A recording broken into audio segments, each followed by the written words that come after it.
माननीय साथियों, राज्यसभा में नियमों के आधार पर संचालन होना चाहिए।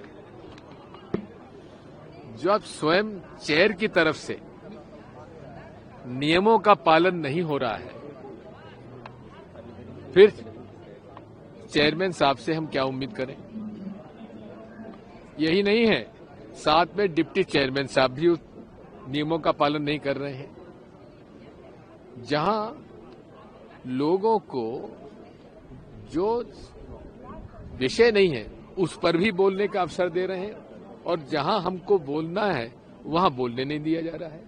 तो इसलिए नंबर एक, राज्यसभा के आसंदी से राज्यसभा के नियमों का उल्लंघन हो रहा है। एक।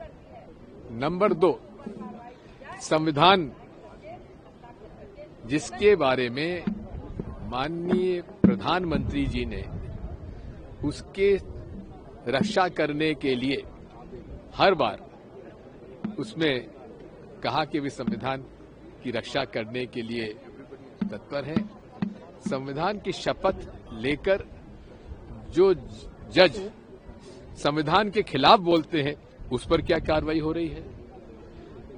इसी तरह से फिर आज माननीय चेयरमैन साहब ने जिस प्रकार से सदन के आसंदी से अपनी बात कहा कि मैं किसान का बेटा हूं, आज तक उन्होंने किसानों के हित में कभी कोई कदम उठाया हो तो हम जानना चाहते हैं। किसान एमएसपी के बारे में आंदोलित थे, उनको अंदर घुसने नहीं दिया जा रहा है। तो आखिर उनकी ईमानदारी जो है ना तो नियम का पालन करने में नजर आ रही है, ना उनके कथनों के बारे में हम कह सकते हैं कि किसानों के भी हितैषी हैं।